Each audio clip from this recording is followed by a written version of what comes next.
All right. Well, it's a good morning to you, and we're up here on top of Mount Shasta, as usual. We are watching, however, a small snowstorm roll in over the top of us as I speak.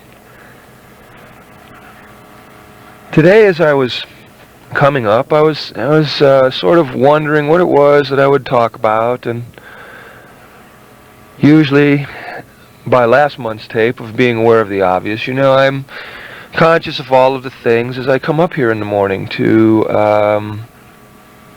do my devotion and things of that nature. As I look for the material, I see what it is that, would be happening with all of us, so that we all interlock, we all interplay, so that the examples that I use have some sort of meaning. I've also listened to a few of these tapes, and I'm sort of surprised at different unique things that I hear on them. As such, when I get started on a tape, sometimes I've noticed that grammatically, if you were to transpose this tape, there are a lot of words that are used out of context, and how I should have periods and things, and I know I use the word so often, and I've also noticed that in certain tapes, if it's cool up on top of the mountain, air is thin, and so I breathe a lot, and so I pull in through my nose a lot because air is thin up here, and I've noticed that on tapes, and so I've become conscious of keeping my nose warm so you don't hear these little nostril sounds. Today, coming up, was no exception. Beautiful. Oh, it's beautiful. Just, wow, when the first snow kind of lays out and it does her thing, and there has to be a lot of her, however, so that it can actually cover the dirt, because everything's covered with dirt. In other words, the forest is very, very clean, and then as things fall from the air, she sort of covers over with like a blanket of dust, and then as the snow comes, it sort of washes the entire surface down, gives it a good cleaning, takes all the grit that is sort of accumulated over the warmer areas, and kind of dusts the furniture. So it dusts rocks and it dusts actual dirt, not the dust particle stuff. And there's a cleanliness, and the air is fresh, but it does take a fair amount of snow. So I've come up the mountain a fair amount today, and it is definitely white in the higher elevations. Being in the wrong vehicle, because the roads just completely cover over here, I didn't have snow tires, but I got up as high as I could and then meandered around and noticed that the snow sort of took over the driving for the car as I watched myself head for the edge of a cliff, and I started thinking to myself silly little things like, how come you kept going up when the snow started getting deeper and deeper and you couldn't see the road at all, and you were going uphill and you've got bad street tires? And my thought was, well, I just sort of wanted to do it. And there was a part of me that wanted to go forward constantly. I think it's an urge that is inside of us. Something to push the boundaries. And so in my linear mind, I had evaluated that I had actually taken the car farther than I should have, and I sort of wanted to see what the end result of that was going to be, because I wanted the pristine look, and I was beginning to look out, and actually where I was heading, I was above the cloud line, and I still had some road to go before I could, actually get out and walk somewhere or do whatever. And I thought to myself, well, the car's out of control, but I'm in control. I'm sort of, I'm clear. I'm not in a worried space. I'm not in a concerned space. I know that I've driven past the point of no return. I know that the only thing I can do now is actually reach the top where I might be able to turn a car around, where there's more of a space. And I just kept driving, and I just wasn't even thinking about the material. I was just sort of observing the day. I was observing Dennis, and I was noticing that there was a peace and a calm. Something overriding the word peace and calm, perhaps as you may think of it. Let me sort of give you a feeling. The peace and calm was sort of something like, even though the mind knew the outcome of a certain incident, regardless of anything, the mind had the picture. It had gone too far. However, the essence, the knowingness that at one-ment knew that it was part of the whole, period. And that if it truly trusted in that, it could go past that point and sort of go a little farther. Those seemingly limits that we set upon ourselves, we touch the borderline and we go, oh, well, I'm safe up to here, maybe I shouldn't go any farther. And yet there's a part of us that says, oh, I'll go on, kind of trust. So you go a little farther and you trust. And I observed the end reaction of that trust. I was going a little farther. I started to go into a turn. The car didn't seem to want to do anything I would like it to do because the snow apparently was too deep, and I come from Cleveland. I've driven in enough snow to sort of just let cars do what they want, knowing that the truth of the matter is, accelerate. When in doubt, in a spin out, accelerate.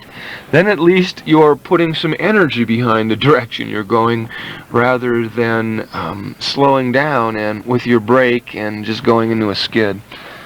So I hung out, and I also noticed that as I was going towards the end of the road, there was no panic involved. There was no, actually there was no nothing involved. I just sort of observed. I was there for the ride. I had instinct, naturally. I've driven in the snow. I used to race cars. I put all of the intelligence into one aspect, and I noticed that my body function was calm, maintained. It evaluated the situation. If I did indeed go over the end, it was to such a degree that the car wasn't coming back. I probably could get out, but it was a steeper action. After all, this is a mountain. And I didn't even go that far ahead. That was almost like 2 to 3 seconds ahead when I would go shooting off the edge of the cliff. I sort of didn't even notice going that far in time, even, guiding the path of what I would normally do. And instead, I allowed the physical structure to go on its own, I don't know, not even instinct. I would call it more of an automatic pilot. And I, as an essence, just trusted and just sort of let go. And I noticed that the body started to accelerate. It was its normal thing to do.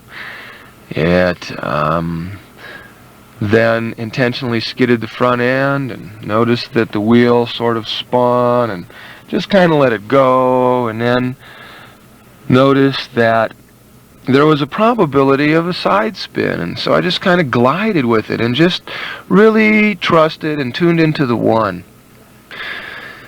And then I noticed that the back end started coming around on me, and I figured, wow, this is really incredible. I can actually point the car in the other direction and come out of the spin and even be better off than anything I could have possibly done with my own instinctual material in driving a car in the snow and spinning it out intentionally and moving it and plowing this and turning that way and throwing it in a backspin and doing all of the things that I normally would know what to do.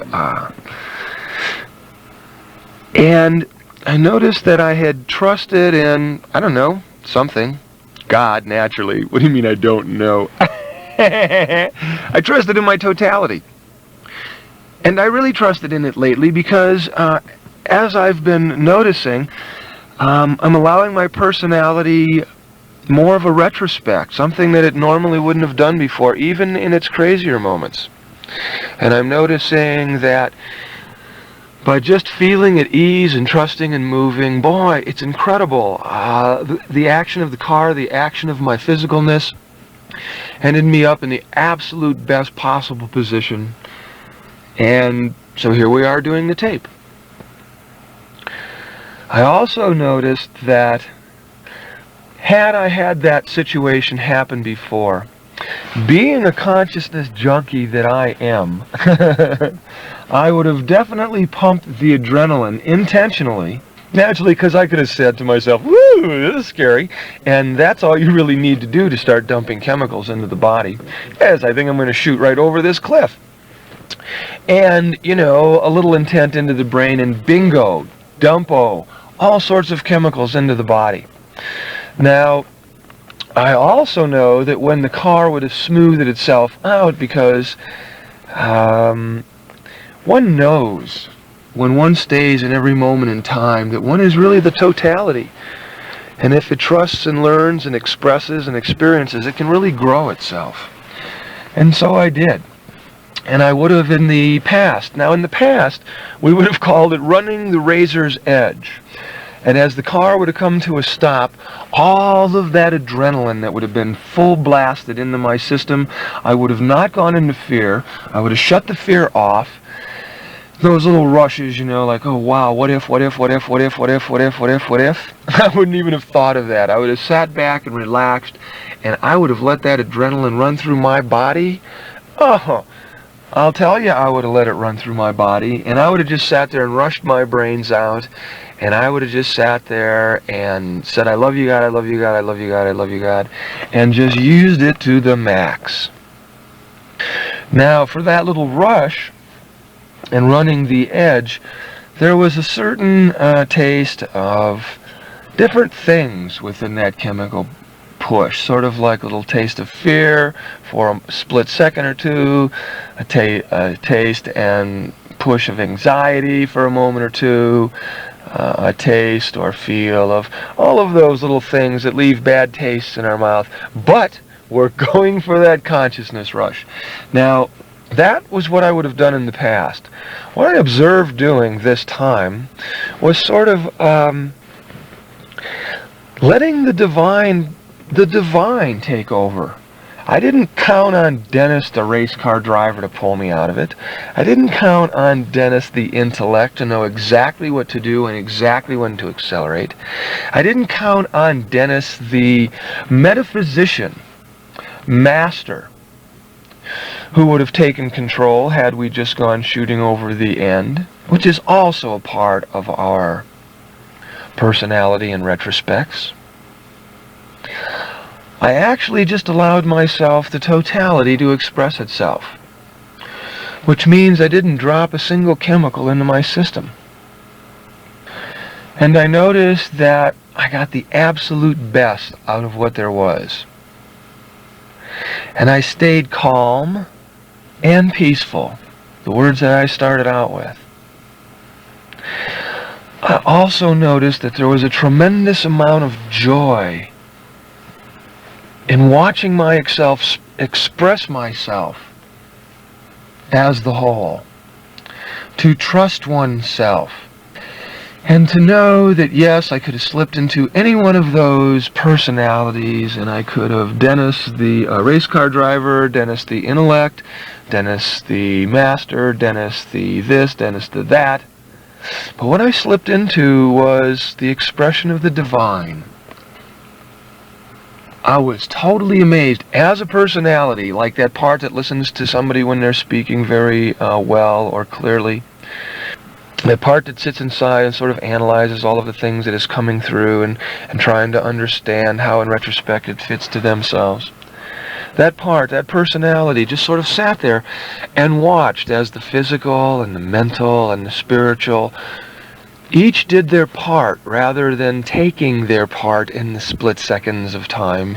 Each allowed themselves to be as oneness, and all, in retrospect, being time, just kind of flowed through it all and ended up in the possibly in the best, most perfect position. Flowing in calmness. I've worked on calmness. This is probably something that I've never spoke about. I've worked on calmness for years. Years and years and years. Because as a personality, I noticed that I had times of erraticalness. Erraticalness meaning I would lose my temper, and I would really get bummed out. I would actually get pissed off at times, and I would yell, and I would scream. Now, I've actually been working on this since my mother pointed it out to me, probably when I was at the age of 12 or 13. And I've listened to the word a zillion times. And naturally, as we grow older, words change because we start piling up so many other aspects and avenues and concepts on a word and definitions on a word and what it means to you because of the experiences that you have had with a word. And so calmness has kind of changes in retrospect for me over the millenniums in this time, as has the word humility. Because I don't think humility is even a word that can be understood. It's something, humility is something that you understand when you touch the limitlessness of yourself. You know, it's not this person who walks around with their head bowed all the time. It's not a person who doesn't speak at all, and because he is in such a pious aspect that he doesn't want to say the slightest word that would put the world in an improper action. Although, if it's done in piousness, that could be an explanation. Humbleness is really seeing your totality and being what is going on and coming from love of all things and in all retrospect to the divine, doing and reflecting your utmost in your expression within yourself of this wholeness. And somewhere within there is a calmness that I've been searching for. It's a part that I think that we all search for, because within this calmness we find ourselves.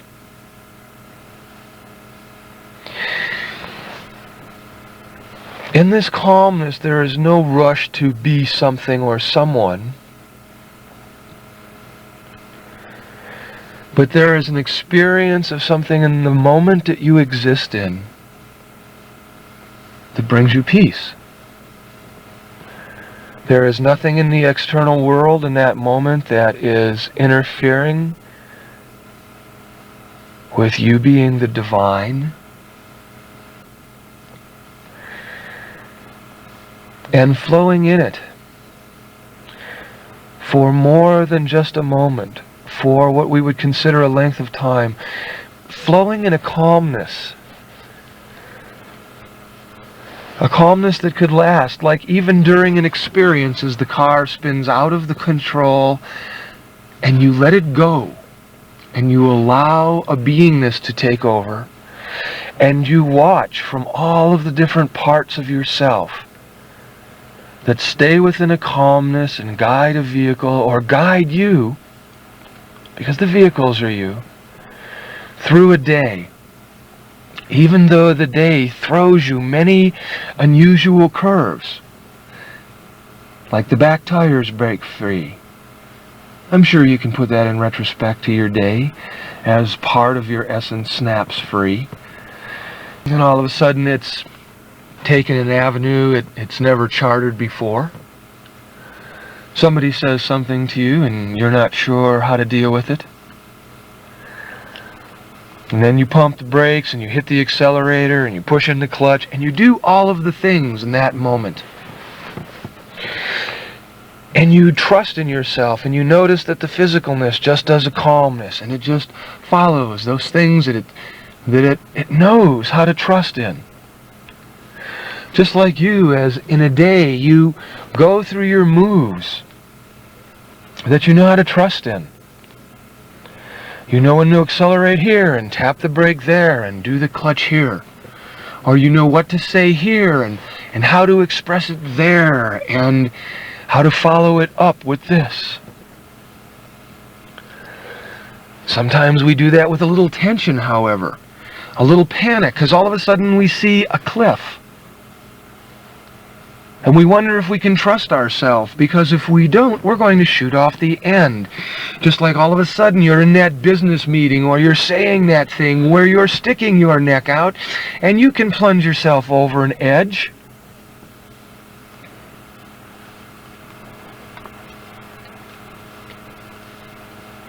And yet you just trust and you let yourself express and you watch the intelligence as it comes through.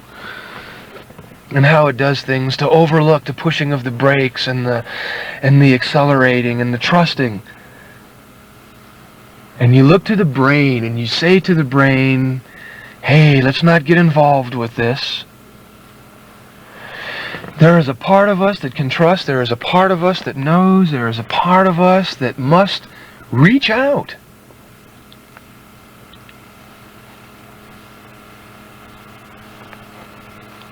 And allow itself to just be. And then there's that calmness. Even when the panic might be to go for a break or to hit the accelerator.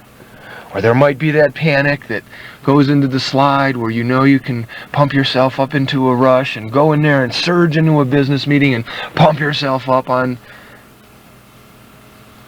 that adrenaline. Instead of just trusting in yourself and counting on the overall. Allowing the fear not to come through in different avenues and then all of a sudden, all your worstest fears are behind you. And there you sit on the perfect path, ready to continue with absolutely no problems ahead of you. And a calmness like you have never experienced.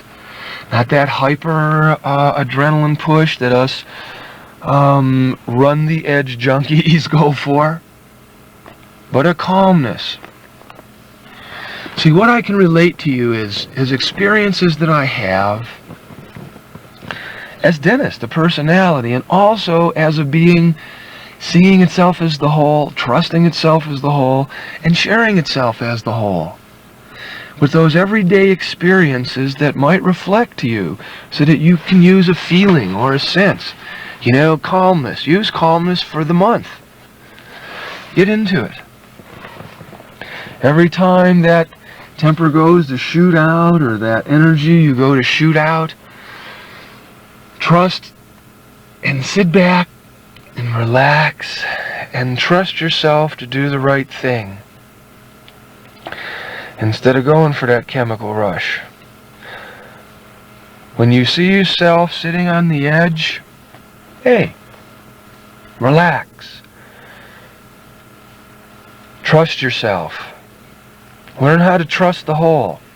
You've put yourself in that position. We all put ourselves in the positions that we are in because this is how we've grown.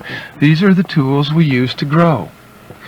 Let's use calmness as a tool to grow. Let's trust in ourselves. Let's not run a car towards the edge of a cliff immediately. But let us just, so to speak, begin to test the boundaries and the limits of ourselves in calmness. Let us just begin to search just a little farther. Let's use this calmness. Let's start testing calmness as another major lesson for this month. Along with all of the other things that we've been learning and growing with, let's use calmness. And let's use a cleansing and calmness together. Let's cleanse the body of not having to use those energy pumps. You know, when we get into situations, sometimes we lose our temper and we get into anger. Now, anger is a chemical pump. Adrenaline is a chemical pump. All of those things are a chemical pump. Each, naturally, is a little cleaner than the other, but why use them at all? When things come up that can throw us out of a calmness, let's look at the situation and know that regardless what the scenario looks like, we can do this in calmness. And instead of letting the chemicals or the rushes go through us, because that's what we've used in the past perhaps, when we've seen that cliff coming, although we've intellectually known we could pull ourselves out of it, we've intuitively known we could save ourselves, if the physical unit couldn't some sort of come up with a physical miracle, because it is a race car driver, and it is a damn good one, and it is a master, and it could pull it out in the last minute, and it is an intelligent being, and it can learn how to apply the brakes and make the turn at the last split second, and it can do all of those things. But let's do these things in a state of calmness and trusting the whole and seeing where it goes. If you know you can save your act in any situation that comes up during the day, why don't you trust yourself in the new creations of your concepts? And allow calmness to start becoming part of your concept. See, these 12 months are designed to give you something each month so that you can grow with it. And now start to use calmness. Calmness and trusting in the whole. See, right now I'm looking outside and it's snowing. And it's beautiful white. And I'm using the purity of this to sort of use the calmness to know that in calmness there is a purity. There's no need for rushes. There's no need for pressures. There's no need for those things that some of us, as we kind of, push ourselves to the limits, where suffering might kind of get involved, where we run those chemicals through our bodies and we run those angers, we can let these things go through calmness. What I'm going to do is shoot ahead on this tape now and go to the other side, and I'll meet you over there. Thanks.